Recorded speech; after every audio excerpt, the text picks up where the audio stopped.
आदम को परमेश्वर ने बनाया और आदम के अंदर से हवा को बनाया। अब इन दोनों को बनाने के बाद परमेश्वर कहता है पति और पत्नी दोनों माता पिता को छोड़कर अलग रहेगी। हालेलुया, हालेलुया, मेरे साथ हो। किसको छोड़कर अलग रहेंगे? किसको छोड़ के रहेंगे? मतलब आदम का माता और पिता कौन था? परमेश्वर था। मैं आपको बताना चाहता हूं कि जब परमेश्वर ने अपने स्वरूप में आदम को बनाया तो उसके अंदर अपना एक कैरेक्टर डाला, वो माता का था। मतलब आदम के अंदर एक माता का कैरेक्टर था, इसके लिए आदम के अंदर से एक माता का कैरेक्टर निकला है। हालेलुया। मतलब परमेश्वर ने इस दुनिया का रचनहार पहला पिता था। कौन था? परमेश्वर पहला पिता था, इस संसार का पहला पिता था। और परमेश्वर चाहता है कि उसके जो पुत्र है, उसके जो बेटे हैं, वो फादर का सपोर्ट करे। किसका सपोर्ट करे? फादर का सपोर्ट करे। मतलब स्वर्ग का जो पिता है वो चाहता है कि हम उसको सपोर्ट करें, मदद करें। किस क्षेत्रों में मदद करनी है फादर की? स्वर्गीय पिता कहता है कि मैंने इस धरती के ऊपर मानव जाति को बनाया, लेकिन उन्होंने मेरे हृदय को दुखाया। किसको दुखाया? क्या परमेश्वर का हृदय दुखता है? हाँ या ना? दुखता है ना परमेश्वर का हृदय। क्यों दुखता है? क्योंकि मानव जाति को बनाने से वो पछताता है। और जब कोई मानव जाति कुछ गलत करती है, कुछ ऐसी चीजें करती है, तो परमेश्वर का हृदय क्या होता है? दुखता है। तो कौन दुखाता है उसको? आप खुद ही दुखाते हैं। तो आप आज सोचो आपके अंदर कि आप पिता को खुश कर रहे हो या दुखा रहे हो। हम एक वचन पढ़ेंगे, उत्पत्ति 6, और वचन पढ़ेंगे हम 6 से पढ़ो, नहीं ये 1 से पढ़ लो। यहां पर लिखा है, यहोवा ने देखा कि मनुष्यों की बुराई पृथ्वी पर बढ़ गई है और उनके मन के विचार में, कहां पर? ऐसा हाथ लगाओ, कहां पर? मन के विचार में जो कुछ उत्पन्न होता है, जो कुछ मतलब आप कुछ भी सोचते हो तो क्या उत्पन्न होता है? बुरा। तो मतलब परमेश्वर ने यहां पर लिखा है नोहा के टाइम पे कि जो कुछ आपके मन में उत्पन्न होता है वो क्या होता है? बुरा होता है। अब यहां पर परमेश्वर ने यहां पर लोगों को देखा और अपने आप को भी देखा कि मैंने उनको बनाया और उनके अंदर क्या हुआ है? बुराई उत्पन्न हो रही है। वैसे ही यीशु कहता है कि जैसे नोहा के दिन थे वैसे मेरे भी दिन होंगे। आ रहा है। अब परमेश्वर यहां पर आदम की जो वंशवली है उसको देखकर बात कर रहा है। किसकी? आदम की वंशवली। क्यों? क्योंकि आदम को परमेश्वर ने बनाया। कैसे बनाया? हाथों से बनाया। तो उसको देखकर परमेश्वर कहता है मेरी जो वंशवली है वो बुरी हो रही है। परमेश्वर ने जो रचना रची है उनके मन में बुरा ही उत्पन्न हो रहा है। अब जीसस यहां पर कहते हैं कि जैसे नोहा का दिन था वैसा अब ये दिन किसका है? तो मतलब नोहा के टाइम पे क्या हुआ? मतलब परमेश्वर आपको यहां पर बैठे हुए नहीं देखता। याद रखना ये बात। आप मेरे सामने अच्छे बैठे हो, लेकिन आपके अंदर का जो विचार है उसको देखता है। चर्च में लोग बैठे रहते हैं प्रेजेंट, लेकिन अंदर का जो विचार है परमेश्वर उस पर ध्यान लगाता है। किस पे ध्यान लगाता है? आपके विचारों के। परमेश्वर ने उस टाइम पर, नोहा के टाइम पर पछताता है और कहता है कि मैंने मनुष्य को बनाने से पछताया, क्योंकि उनके अंदर जो भी पैदा होता है बुरा ही पैदा होता है। वैसे ही जीसस जब आया इस धरती पर बचाने के लिए लोगों को और उनको बुलाया, यानी कि वापस से नई सृष्टि बनाई। मतलब परमेश्वर ने अपने आदम और हवा को बनाने के बाद जो जनरेशन आई थी, आदम और हवा के बनाने के बाद जो जनरेशन आई थी, परमेश्वर ने उनको देखा कि इनके अंदर जो भी पैदा होता है वो बुरा ही पैदा होता है। और परमेश्वर का मन बड़ा खेदित हुआ। तो परमेश्वर ने क्या किया? ऊपर से पानी डाल के सबको खत्म कर दिया। अब जीसस कहता है वैसे मैंने भी पिता की तरह नई सृष्टि रची है आपको। जिस तरीके पिता ने सृष्टि में आदम हवा को बनाया था, वैसे ही मैंने आपको नई सृष्टि बनाया है। अब नोहा के समय को यीशु याद करता है और कहता है कि जैसे नोहा के समय था वैसे मेरा आना होगा। अब नोहा के समय में हम पढ़ते हैं उत्पत्ति 6:5 में लिखा है कि मनुष्य का जो भी उत्पन्न होता है उनके मनों में वो बुरा ही पैदा होता है।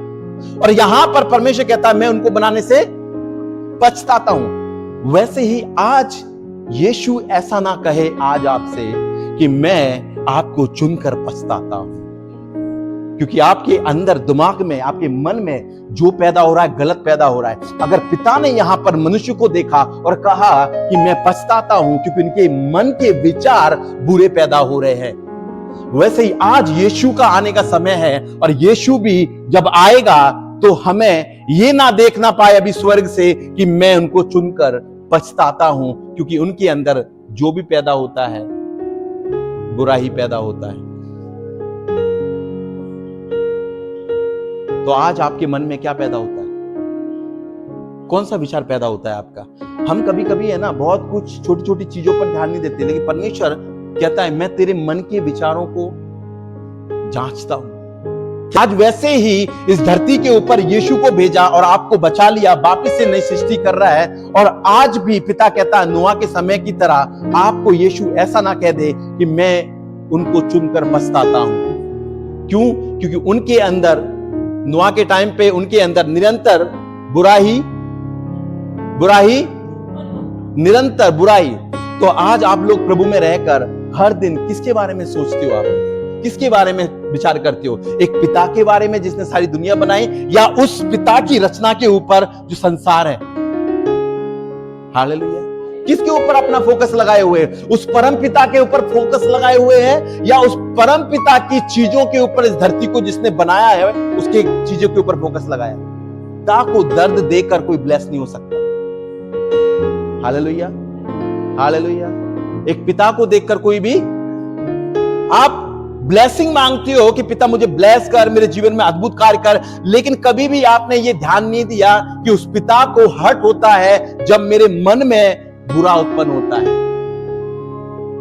हालेलुया। तो आज क्या चाहते हो आप? आपके मन में परमेश्वर के बारे में, उस पिता के बारे में सोचो, उसके हृदय के बारे में सोचो जिसने आपको चुना है। हालेलुया। पिता का हार्ट को समझो आप। अगर आप पिता का हार्ट समझोगे तो ही आप एक आशीष का कारण हो सकता है। दाऊद ने पिता का हार्ट समझा, उसके हृदय के पीछे भागता था, इसलिए दाऊद को परमेश्वर ने अपने जैसा उसको एक राजा बना दिया। तुम लोग कब बड़े होंगे कि मैं आपको इस्तेमाल करूं और लोगों को बाहर संसार में से निकाल सकूं? आपको इस्तेमाल करना चाहता है, लेकिन आप बड़े नहीं हो पा रहे हो। क्यों? आप पिता के लिए अभी भी समझ नहीं पा रहे उसका हाल। मैं पछताता हूं मनुष्य को बनाने से। तो आज यीशु ने हमें चुन लिया, तो यीशु क्या कह रहा है आज हमें चुनने के बाद? कि मैं उनको बढ़ते हुए नहीं देख रहा, उनके मन में जो भी पैदा हो रहा है बुरा ही पैदा हो रहा है। हालेलुया। तो पहली बार पिता कहां पछताया? बात करो। ओके, स्वर्ग में पछताया। किस लिए? दूसरा, परमेश्वर ने पछताया। हम जाएंगे 1 शमूएल 15, वहां पर एक राजा था सौल। अब वो बोलता है मैं सौल को बनाने से, राजा बनाने से पछताता हूं। और परमेश्वर ने चाहा कि मेरा जो साउल है वो राजा का काम करता रहे और प्रजा का देखभाल करता रहे, लेकिन परमेश्वर ने यहां पर कहा कि मैं सौल को राजा बनाने से क्या करता हूं? पछताता हूं। वैसे ही यीशु ने आपको एक राजा की तरह दर्शाया है कि तुम एक राजा हो, और वैसे सौल को बनाने से पछताया है परमेश्वर। वैसे आज आपको सोचना है कि यीशु भी ऐसा ना कहे कि मैं पछताता हूं आपको राजा बनाने से। पहला कौन? बेटा। पहला परमेश्वर किससे पछताया? बेटे से। दूसरा परमेश्वर किससे पछताया? राजा से।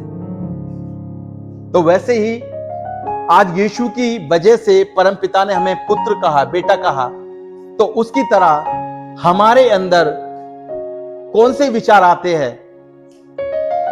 राजा की तरह आज यीशु हमें ऐसा ना कहे कि मैं पछताता हूं, पिता ऐसा ना कहे हमें पछताता हूं। यीशु की वजह से राजा बना दिया।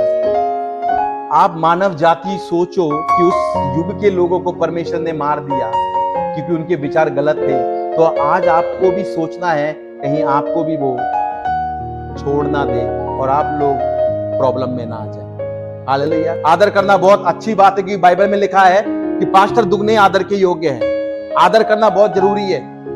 केक काटना बहुत अच्छी बात है, लेकिन उस परम पिता के बारे में क्या जो खुश नहीं है आपसे, जो आपसे खुश नहीं है। एक फादर का आदर करना बहुत अच्छी बात है, लेकिन उस परम पिता फादर उसका आदर करना बहुत जरूरी है। Hallelujah, hallelujah. तो कितने लोग आज अपने मन को जांचो। देखो आज देखना, आज वीडियो कितना फादर डे उस एक इंसान के लिए पुशअप करते हैं, लेकिन फादर ऊपर से देखेगा कि तुमको बनाने से मैं पछताता हूं, क्योंकि तुम एक मनुष्य को तो आदर करते हो। एक पास्टर दिख रहा उसका आदर कर रहे हो, लेकिन मेरा आदर नहीं करोगे तो सब कुछ व्यर्थ है। पहले आप उस परम पिता का आदर करो, बाद में आपके पास्टर का आदर कर सकते हो। आप परम पिता को दुख देकर पास्टर का खुशी कर रहे हो, वो गलत है। परम पिता को दुख देकर पास्टर को आदर कर रहे हो एक आत्मिक पिता से, वो गलत है। लेकिन जब आप परम पिता को खुश करोगे और परम पिता का आदर करोगे, तो ही एक पादरी को खुश करना आपका सही ठहरेगा। हालेलुया। फादर का हार्ट क्या होता है? अपने बच्चों को बढ़ते हुए देखना, अपने बच्चों के जीवन में एक आनंद हुआ जिंदगी को देखना। अगर आप ऐसा सोचते हो एक पिता, तो स्वर्गीय पिता ये भी सोचता है आपके बारे में कि मैं भी वैसे ही सोचता हूं, क्योंकि मेरे अंदर जो गुण है वही तेरे अंदर डाले हैं, इसलिए तेरे अंदर वो विचार आते हैं। उस पिता को समझो जिसने आपको मां के पेट में रचा और उम्मीद लगाई कि ये जब बड़ा होगा मेरे बारे में दुनिया को बताएगा, मेरे बारे में दुनिया को बताएगा और मेरा बेटे का स्वरूप लेगा। पिता ने मां के पेट में ऐसे नहीं डाल दिया आपको फादर डे बनाने के लिए, नहीं, वो बोलता है मैंने अपने लिए रचा है। तो आज आपके पास एक चुनाव है, कहीं उनकी तरह पिता ये ना बोले हमको कि मैं पछताता हूं उनको बनाने से, मैं पछताता हूं मेरा बेटा देने से, मैं पछताता हूं उनको लहू और मांस देने से, मैं पछताता हूं। मैं परम पिता कहता है मैंने सब कुछ फाड़ दिया, पवित्र स्थान फाड़ दिया। क्यों? ताकि हम विचारों में सही हो जाए, हम अपने विचारों में सही हो जाए।